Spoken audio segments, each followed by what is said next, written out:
Most conversations about overachievement are near worthless for the people who need them the most, and it's not surprising why.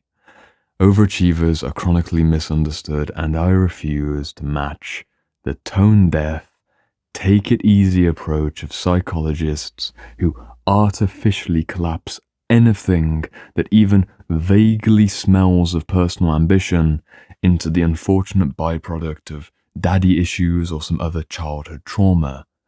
Yes, trauma is an aspect of overachievement, but the spark is distinct from the flame. We need to find a way to heal the burning wounds of the past without extinguishing the bright lights who have the greatest potential to meaningfully contribute to humanity in the future. Ultimately, this is the healing moment for the overachiever. It's deciding to shift from unconscious, trauma-based, people-pleasing, status-chasing dynamics to a more conscious, more grounded, meaningfully, consistently inspired lifestyle of high performance, which hopefully has enough soulful essence to make something meaningful and something which is alive. I know the psychology of the overachiever because the vast majority of my clients are those gifted and very talented individuals who just can't stop winning. These are the kinds of people who are intellectually, athletically, creatively, and spiritually talented, usually in one if not multiple fields at once, and yes, they come to this moment when they realize they've got trauma and they want to work through it. But we need a better story. So where do we take this? Well, let's turn to the question, in today's inner work question actually, from Ana Ramirez. It's a beautiful name. Very simple question. Let me read it out for you. How can we balance the hyper-productive mindset in a healthy way while not pushing aside creative urges? How do we release the strict mindset of overachieving while still being able to gently focus on the necessary goals for us? Ana, thank you for the question. Initially, I was going to take this video in the direction of giftedness, but I've made enough videos on that topic on this channel before, so we're going to focus in on overachievement, and I'm going to hopefully answer the question by bringing through some stories of anonymized, various, assorted, conglomerate clients I've worked with in the past few years, as well as my own story of being someone who is an overachiever. Let's start with the anger and the fury, because that's what's honestly the most relevant for me. We need to eradicate, and I mean literally eradicate, this idea of work-life balance. It is relevant for some people. I would in fact say it's relevant for most people who aren't overachievers, which is why the advice of finding a work-life balance for someone who is conditioned by a hyper-ambitious mindset and a track history of accomplishment, it just doesn't work. It doesn't make sense. And I know anyone who is in that mindset, who's just heard me say that, will be like, oh my God, thank you. I don't want a work-life balance. I want to work more efficiently and also be able to enjoy some other things, but I'm not interested in taking 4 weeks off of holiday per year, or learning how to relax in the evening with Netflix, or go out and socialize with friends and not do the thing which actually sets me alight. But there is nuance. Typically, the conversation I see around overachievement and healing from the trauma of the past, but still hopefully getting towards the future, has a variety of well-meaning vignettes where someone goes up on stage or someone goes on a podcast and they say, my name is Jordan and I'm an overachiever, and everyone claps, and then they say, and I realized that actually I don't need to always be working and don't need to always be doing these things in the world to be worthy of love. Yes, I agree. The healing of the trauma of the past, the daddy issues or the mommy issues, the defensive survival strategy of beating everyone else across every single field that you possibly can, and rising and rising and rising to pull yourself out of the shit pit of trauma. That's fantastic. That's the pattern.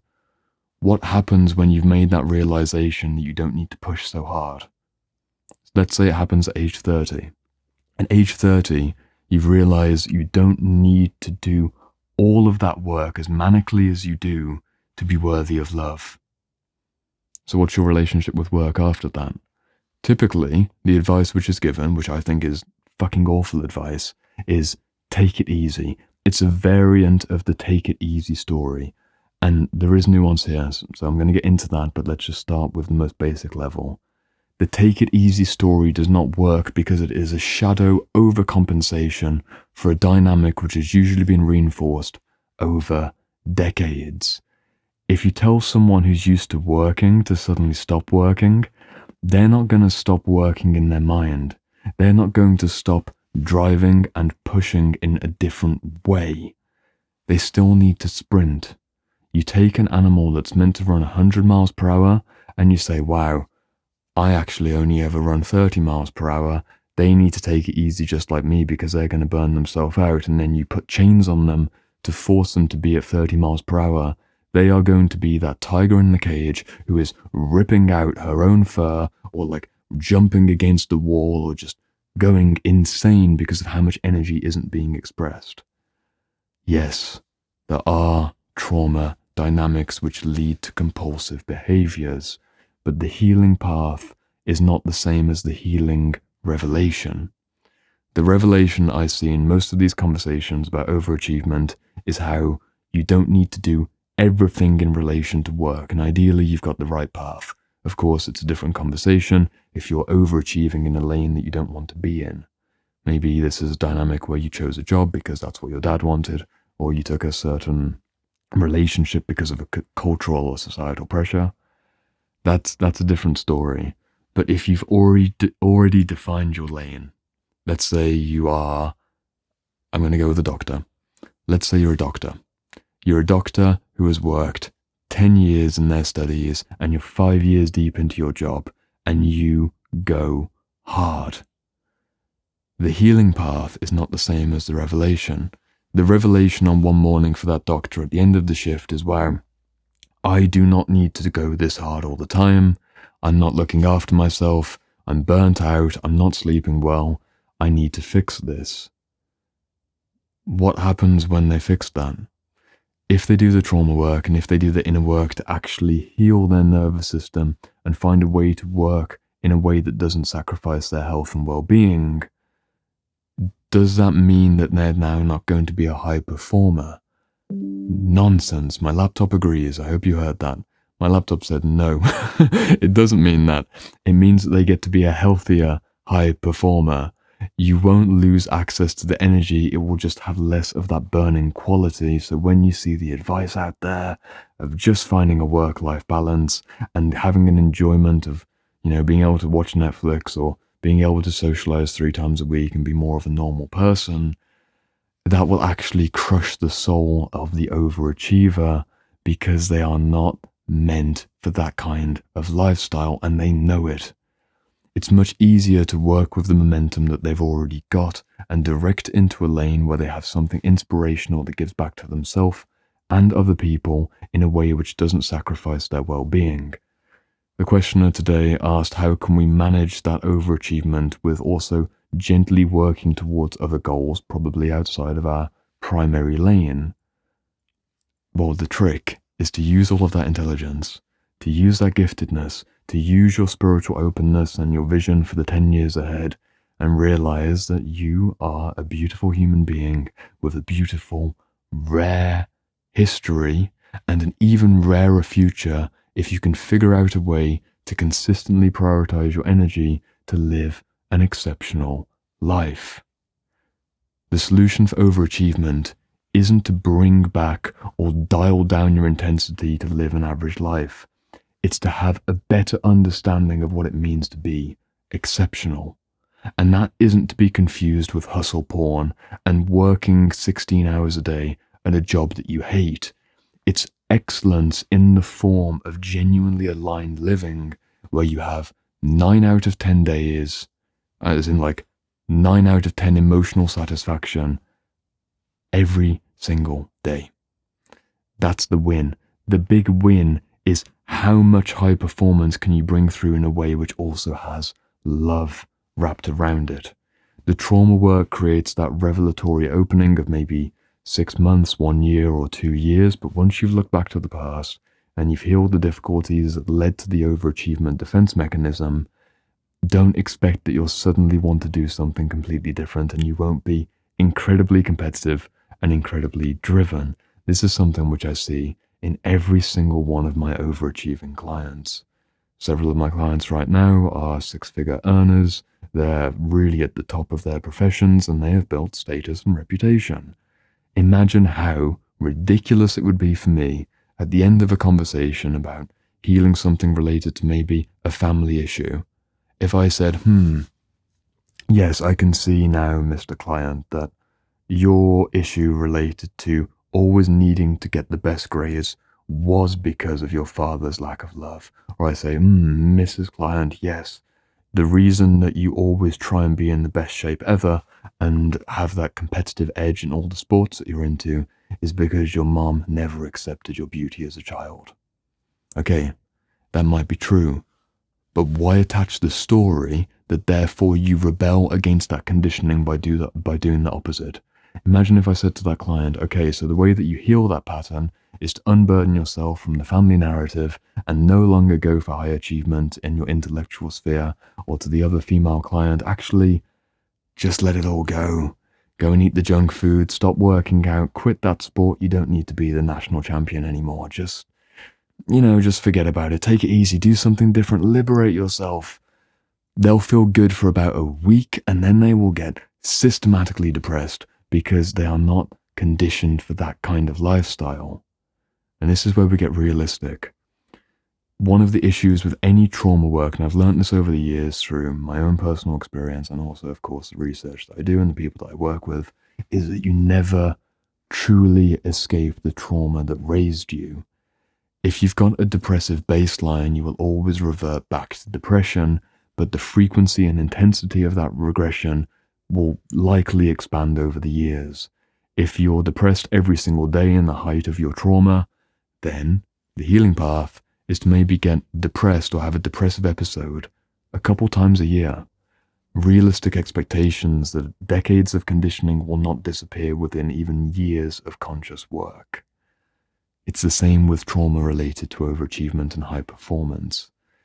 We can't find a work-life balance if we haven't got enough experience of being balanced out. But the idea of balance doesn't even work because there's a harmonization around a singular or maybe a few different threads that really carry that person forwards. And at the basic energetic level, I hope this point becomes abundantly clear. Character is flexible, but identity and energetic expression does have certain elements of fixity or permanency. Someone who's very intelligent physically, someone who is very gifted spiritually, and someone who has that intellectual gift to wrap it all together, they need a different lifestyle to be able to express that potential, because they will be the tiger in the cage who is chained down, and muscle atrophy will start to eat away at their very self-esteem. Bit of a mixing with language there. The metaphor of needing to run fast, and if you don't run fast, you will go insane, is basically the point. How do we heal our overachievement? Honestly, we need a better story. Overachievers are not benefited beyond that initial opening, and I mean that initial opening when they suddenly wake up and realize that they're in the wrong profession, or their health's failing, and they haven't got a good relationship. I mean, this is typically the pattern. My hand's on my hip, I'm going to make the typical pattern observation. Overachievers will usually be failing or significantly challenged in one major area of their life, usually their romantic relationships. It could also be their family relationships. It could be that actually they're an overachiever in relationships and spirituality, and they haven't got a good career, or they haven't got the financial element. They'll typically be unbalanced because that's what it takes. People are going to be unbalanced. The more that you refine yourself in a certain direction, the less refinement that you'll have in other directions, and that is very normal. There's a healthy level where you balance yourself out enough, but it is a truly unskillful, and I mean almost tragic, advice to tell someone who's meant to do more with their life to do less at that depth and focus on having a work-life balance or just general well-roundedness in areas which aren't important to them. It will make them sick. How do you gently balance out other priorities without pushing yourself forwards? Of course, it's trauma work. It's doing work around your inner critic. it's looking towards perfectionism, but there is truly a story where you get to be very productive without hating yourself. That's almost the category which is like automatically collapsed down. It's what I began this video on. There's this assumption that because someone's an overachiever, they're going to automatically be hating themselves and whipping themselves like a slave driver to get towards the next goal and the next goal and the next goal. I think it's fucking nonsense. I'm very competitive. I'm very driven. I do not say bad things to myself. That overachievement element inside of myself comes from a place of love and hope and joy. I am joyful at the idea that even though I'm playing with anger consciously in this video, that the person who's watching this, who relates to what I'm saying, can have a different, beautiful, very successful, very impactful life. And it doesn't come from a place of self-hatred that message starts to emerge. I read because I love it. I work because I love it. I found my lane and that's wonderful. This point is often missed. Perfectionism, self-hating inner criticism, and all of the self-abusing childhood dynamics which then become internalized as the family voices, which it was never good enough and everything, had to be a performance. That requires a healing moment, but the healing moment, once it's finished, no longer becomes the same as that old story. Going everywhere with this video because I'm trying to cover many points. The point is, different stories work at different stages of the journey. This is overachievement without consciousness. This is overachievement with some consciousness, and then we also have this level, and this level, and this level.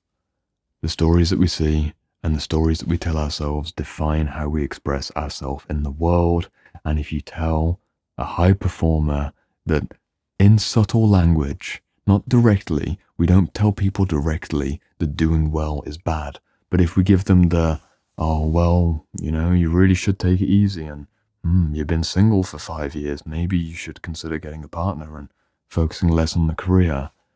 That's a shaming dynamic potentially, or at the very least it's a negatively tilted dynamic, which doesn't help the overachiever who's got an automatic pattern towards performance and work to actually feel healthy inside of himself. For myself personally, and I think I'm deep enough in the video that it doesn't seem like I'm an overachiever and pay attention to me. I did very well academically. I topped out the school at a very good university, a global top 100 university, and I was still depressed at the end of it. Suicidally depressed. I've shared this story before. I fucking crushed it. And yet I still wanted to kill myself. 5-6 years later, at this point, I still have that same drive. I still want to work like a madman at times, but it's coming from a place of a smile. You can see it. I can't fake this. It's a genuine feeling of wanting to do this because I know that this video and all of the other work I do, the client sessions, the research, being the lived example of trying to practice this trauma work in a day-to-day experience and perspective, that is so meaningful and joyful. It doesn't need an element of shame or negative leaning, self-shaming ridiculousness. My language is going because I just want the point to be clear. You can think for yourself. Your energy is unique. If you're an overachiever, recognize the rarity of what you have. Do the trauma work around the more toxic and burning elements of the past, but do not extinguish the bright light that you are.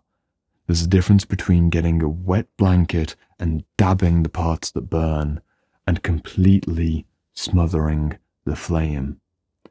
One is much healthier than the other because the warmth that you hold in your heart and the fire that you have in your mind is a gift for the world, and I want to see more gifted and brilliant people make use of that while not hating inside of themselves or being shamed by society for being out of balance. Of course, personal invested kind of story here. I likewise experience it, but I'd like to imagine that I'm past the point of needing that societal approval in the mainstream because it's just not a mainstream experience. It's a gifted creative experience. I understand what that feels like. The majority of my clients also live in that experience, and I hope this video helps. Ultimately, defend the gift and find the way to obviously reduce the burning. And I've said the point. I'm not going to say it again. If you're gifted, you know you're gifted. If you're an overachiever, that need not be negatively or positively tilted, but you can perform in a way which is very soulful, and I invite you to consider how you could possibly do that in the year ahead. If you enjoyed this, the next video, similar topic, it's actually talking about the failure of the mental health system and why people like you and me do not do well with doctors and medications. I'll see you over there.